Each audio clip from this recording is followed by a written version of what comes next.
E começou! Sejam bem-vindos a mais um Papo de Bancada e hoje trouxemos um tema aqui que por um acaso surgiu de um comentário que vocês fizeram num vídeo nosso. E a gente vai ler aqui o comentário, vocês já viram o título, né? Como se fala no Brasil? Vou ler aqui o comentário. Olha aí, respondendo comentários com Glauco. Natan Oliveira. Meu único ponto em relação a alguns comentários do Analisando Dublagem é que muitas vezes a Luísa, principalmente a Luísa, e já adianto que não é uma crítica a ela, e um pouco o Glauco, é sobre a frase ou algo do gênero: ah, mas no Brasil a gente não fala assim. Ou, ah, mas a gente não costuma falar assim. Eu entendo a intenção do comentário, mas acredito que isso seja tão relativo, tão subjetivo, que é difícil determinar isso. Glauco creio que mora em São Paulo, Luísa no Rio. Existem tantos modos de falar em cada estado e região que determinar se algo é comumente falado de tal forma me soa estranho. Às vezes para a Luísa uma frase pode soar estranho, incomum, mas para mim, ou para outra pessoa de outro estado, é completamente normal e comum ouvir isso. Preciso esse comentário. Preciso, cirúrgico. A gente leu, falou, caraca, realmente faz muito sentido isso, por isso trouxemos esse tema. Ah, e só uma correção, eu moro no Rio e a Luísa mora em São Paulo. Não deu pra reparar no sotaque? Vocês não repararam? Vocês não repararam? Isso é uma questão muito importante. Por quê? Eu acho que chega num ponto decisivo que a gente precisa pensar, que é o seguinte: eu já me debati com essa questão várias vezes, que é: às vezes a gente pensa, a gente tem que botar o texto como cabendo na nossa boca. Sim, precisamos botar o texto cabendo na nossa boca. Mas também precisamos ativar o modo de compreensão de como botar um texto que não é da nossa boca pra ele ser. Porque, por exemplo, a gente não fala, sei lá, conosco. A gente não fala. Tô reforçando o que o menino acabou de falar, mas a gente não comumente fala conosco porque é um pouco mais formal. Porém, aqui a gente, galera, né, o jovem, tô me chamando de jovem, né, século 21, 2022, não costumamos falar conosco de um jeito específico esse nicho. Mas se a gente for gravar um filme de época, se a gente for gravar um filme em que uma pessoa é muito formal, o conosco cabe. Se tiver no texto, ou se a gente sentir que conosco poderia fazer sentido naquele contexto, ele caberia. E aí a gente não vai colocar porque não cabe na nossa boca. Eu acho que aí cabe uma coisa interessante. Um dos pontos de análise que eu vi desse comentário é que nós, como atores, temos na real que dar conta, inclusive das coisas que teoricamente não estão cabendo na nossa boca muito bem, se for o caso. Partindo do pressuposto que sim, temos um jeito de falar que pressupõe regionalismo, que pressupõe idade, que pressupõe estilo de vida, que pressupõe um monte de coisa. Então nós dubladores, por sermos atores, temos que ser capazes, sim,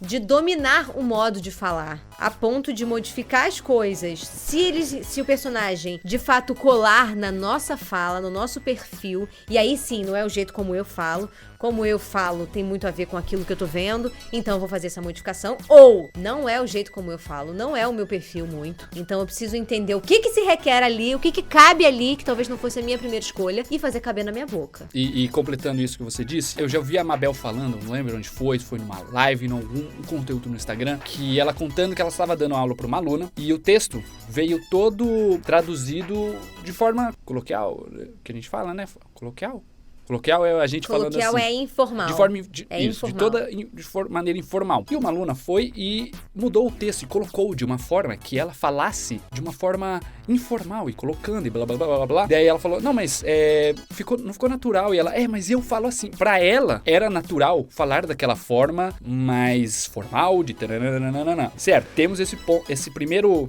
degrau que é você ter que falar de uma forma que soe verdadeiro pra você ali e que combine com o personagem. Toda essa coisa de, se é um filme de época, é um filme que se passa nos dias de hoje, é uma pessoa que está num tribunal, que está sendo toda com pompa, que está falando com os amigos, tananana. Certo, você tem que saber isso. O segundo passo é você falar de uma forma que seja natural pra você, que você passe verdade ali, o dublador. E um outro ponto é, o diretor, ele está dirigindo ali. Se o diretor virar pra você e falar, não ficou bom, você não pode brigar, não, ficou bom sim, né? De certa forma ele está ali pra orientar o projeto, porque ele tem uma visão maior do projeto, dos personagens, das falas que se mesclam, pra ficar uma coisa uniforme, porque não adianta nada um personagem falar tudo de uma coisa, seguir por uma linha na dublagem, enquanto os outros vai destoar, né? A menos que seja opção, esse personagem destoa de uma forma assim, acaba se tornando uma visão artística, e eu acho que engloba um pouco a gente também, quando a gente analisa e fala, assim nos fala no Brasil, talvez a gente botar assim, eu não falaria dessa forma, que é o que a gente sempre busca ali analisando, né? Eu não faria desse jeito, talvez E pra mim me incomodou. Talvez ali pro dublador não incomodou. Talvez pra um público que assistiu não incomodou. Talvez pro diretor não incomodou. Foi a melhor forma que ele achou de fazer ali. Talvez a gente fizesse de uma outra forma. Então acaba, acho que, reforçando mais o aspecto artístico da dublagem. Que imagina assim, a gente pega uma peça de teatro que foi montada lá originalmente. Aí pega um grupo de teatro, vamos montar esta peça. Só que vamos por esse meio aqui, seguir esta linha, dar a nossa visão. E aí pega um outro grupo, vou dar outra visão dessa peça. E acabam se fazendo várias montagens com visões diferentes na mesma peça. É claro que na dublagem não tem como a gente, de mudar muito, assim, né? Fazer uma loucura, né? De ir pra totalmente outra visão. Não, mas naquele momento, aquele elenco de dubladores, aquela direção, seguiu este caminho e achou esta melhor forma. Às vezes a gente que tá assistindo, a gente tem muito esse lugar de conforto de, estou vendo aqui, não ficou bom, do crítico, né? Tipo, olha, poderia ter feito, porque a gente tem muito mais tempo aqui de pensar, a gente já viu como foi feito, eu acho que poderia ser feito. Ali na dublagem é na hora. Me vieram algumas coisas na cabeça, me veio um exemplo uma vez de um aluno que fez aula com a gente online, que aí ele chegou, ele falava coisas do tipo, nós não estávamos esperando que você estivesse aí nos esperando, sabe? Uma coisa meio rebuscada. E aí eu falei, não sei, eu tô achando um pouquinho quadrado, a gente não fala muito assim. Aí ele, não, mas sabe o que acontece? Eu convivo, eu sou jovem, mas eu convivo com idosos. Então eu falo assim. Então eu preciso encontrar a forma de desligar um pouquinho o modo como eu tô falando sempre para que esse não seja o padrão.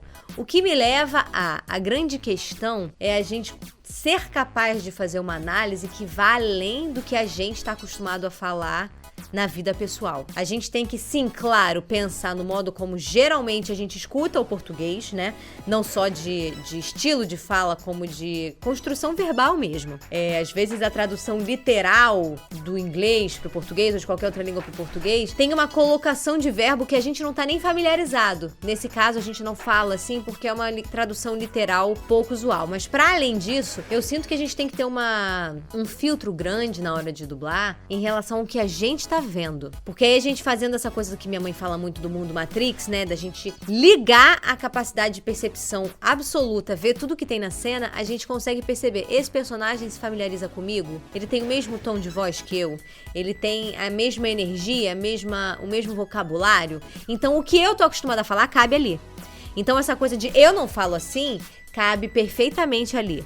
Mas se o personagem for completamente diferente de você, a gente tem que ser inteligente a ponto de pensar, cara, eu nunca falei essa palavra desse jeito, mas, parando pra analisar, acho que ele falaria. Então qual é a melhor forma de trazer verdade, minha verdade em relação ao que eu tô falando, que não é usual, e ao mesmo tempo, fidelidade ao que a gente tá vendo na tela pra poder honrar isso. Que às vezes pode inclusive mudar. Na mesma personagem pode mudar. Minha mãe dá muito esse exemplo de a personagem tá em casa falando com o filho, blá blá blá, os caçachê, corta, a personagem é uma advogada e tá no tribunal. A mesma personagem cria duas formas de falar diferentes, no mínimo duas temperaturas diferentes e colocações diferentes, porque são momentos sociais diferentes. Então, de fato, eu sinto que a gente tem que ter cuidado, inclusive a gente, igual, quando vai fazer o analisando a dublagem, a gente tem que ficar atento pra analisar o que é.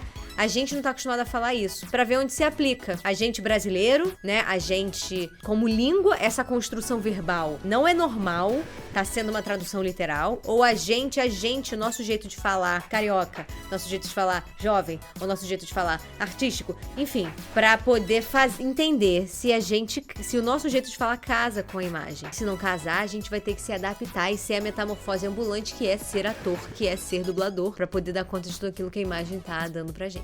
Acho que num resumo, a gente tem que pensar mais ao invés do como eu falaria, e sim no como o personagem falaria. Porque somos atores, temos que dar a verdade daquele personagem, temos que esquecer de nós e pensar ali no personagem, para que ele brilhe ali, não a gente. Acaba sendo uma coisa até um pouco injusta, né? Porque a gente pensar assim Não, é isso mesmo, tem muito não, é isso. Eu acho que a gente tem que... Esse lugar do eu não falaria assim cabe dentro das personas que cabem nas nossas personas. Ou que se aproximam, pelo menos, né? Mas quando não se aproxima, a gente tem que ser capaz de falar. Não se aproxima, eu não falaria assim, mas eu vou ter que dar um jeito de fazer metamorfose. Ser ator é isso, né? Interessante, né? Como que um comentário de um vídeo tenha dado uma pauta tão interessante. Tá vendo? Sim. Como é legal essa troca?